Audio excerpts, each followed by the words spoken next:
PPh Pasal 21 adalah jenis pajak yang dipotong secara langsung dari penghasilan yang diterima oleh karyawan atau individu atas pekerjaan, jasa, atau kegiatan lainnya yang dilakukannya.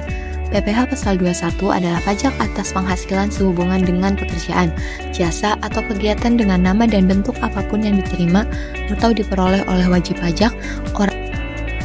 Adapun objek pajak penghasilan PPh Pasal 21 pertama, penghasilan yang diterima atau diperoleh pegawai tetap. 2. Penghasilan yang diterima atau diperoleh penerima industri. 3. Penghasilan sehubungan dengan pemutusan hubungan kerja. 4. Penghasilan pegawai tidak tetap atau tenaga kerja lepas. 5. Imbalan kepada bukan pegawai seperti honor, fee, dan lainnya. 6. Imbalan kepada peserta kegiatan seperti uang saku dan lainnya. Adapun pemotong pajak penghasilan PPh Pasal 21, pertama, pemberi kerja yang terdiri dari orang pribadi, badan, cabang perwakilan atau unit yang melakukan sebagian atau seluruh administrasi terkait gaji, upah, honorarium, tunjangan, dan pembayaran lain adalah cabang perwakilan atau unit tersebut. Lalu ada bendahara atau pemegang kas pemerintah, dana pensiun, badan penyelenggara jaminan sosial tenaga kerja, badan pembayar honorarium atau pembayaran lain seperti imbalan sehubungan dengan jasa termasuk jasa tenaga ahli yang melakukan pekerjaan bebas.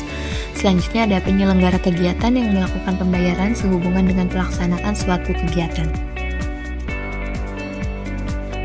PPh Pasal 21 dikenakan pada penghasilan bruto yang diterima dan tarif pajaknya ditentukan berdasarkan tarif yang berlaku.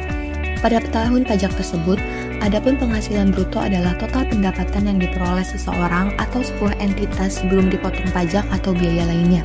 Tarif pajak Pasal 21 biasanya ditetapkan berdasarkan skala tertentu, di mana semakin tinggi jumlah penghasilan, semakin tinggi juga tarif pajak yang harus dibayar.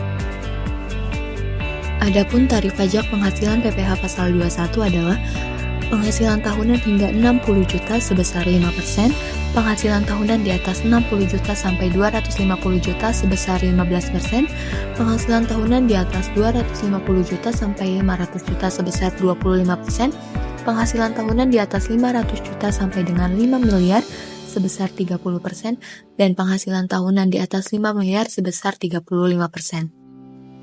Selain itu, penting untuk memahami bahwa PPh Pasal 21 memiliki kewajiban pelaporan dan pembayaran yang harus dipatuhi oleh pemberi kerja atau pemberi jasa.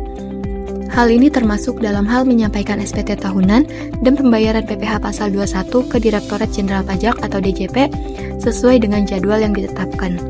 Kewajiban pelaporan dan pembayaran pemberi kerja atau pemberi jasa memiliki kewajiban untuk melakukan pemotongan dan pembayaran PPh Pasal 21 kepada DJP sesuai dengan ketentuan yang berlaku. Mereka juga harus menyampaikan laporan-pelaporan SPT tahunan atas pajak yang dipotong kepada DJP.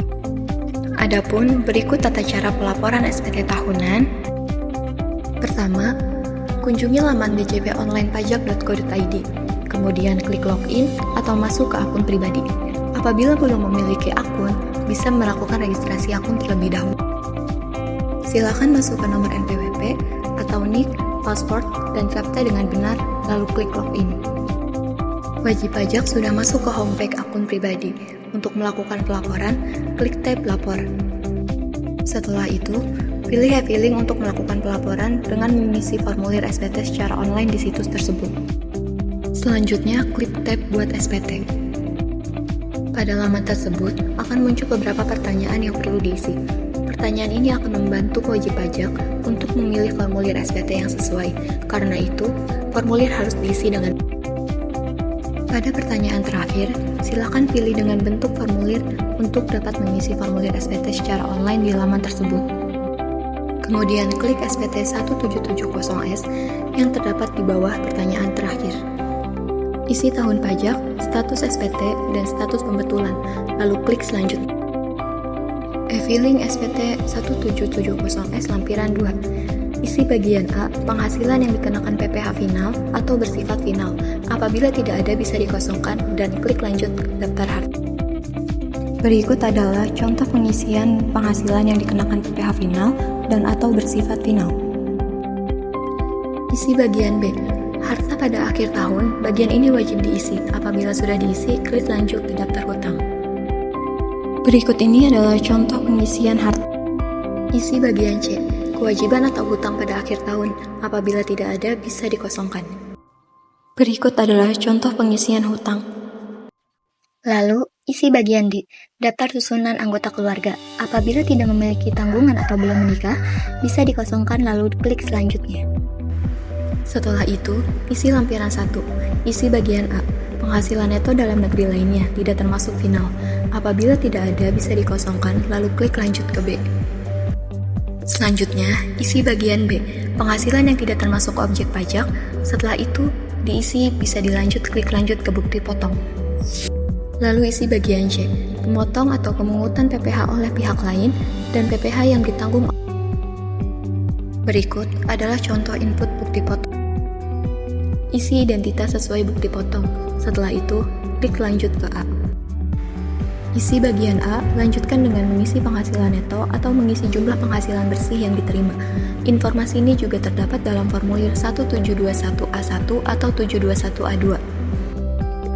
Pada halaman berikutnya, isi PTKP sesuai dengan bukti potong. Contoh, TK0, belum menikah dan tidak memiliki tanggungan. Setelah dipilih PTKP-nya, maka penghasilan kena pajak akan otomatis muncul.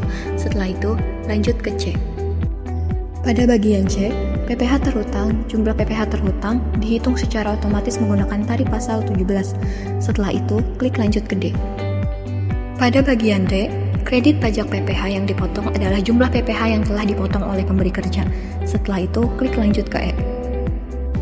Apabila jumlah PPh terhutang dan jumlah PPh yang dipotong atau dipungut sudah sesuai, maka statusnya akan nihil.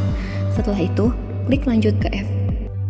Apabila terdapat angsuran PPh pasal 25, maka bisa diisi. Apabila tidak, maka langsung dikosongkan dan lanjut ke pernyataan.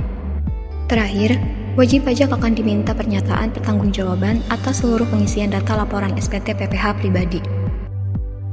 Ikuti instruksi terakhir, dan wajib pajak pribadi berhasil melakukan dan menyelesaikan pelaporan SPT. Jika sudah berhasil, wajib pajak pribadi akan menerima bukti pelaporan elektronik melalui email yang terdaftar pada akun perpajakannya. Dengan memahami dasar-dasar PPh pasal 21, kita dapat mengelola dan mematuhi kewajiban perpajakan dengan lebih baik, baik sebagai individu yang menerima penghasilan maupun sebagai pemberi kerja atau pemberi jasa.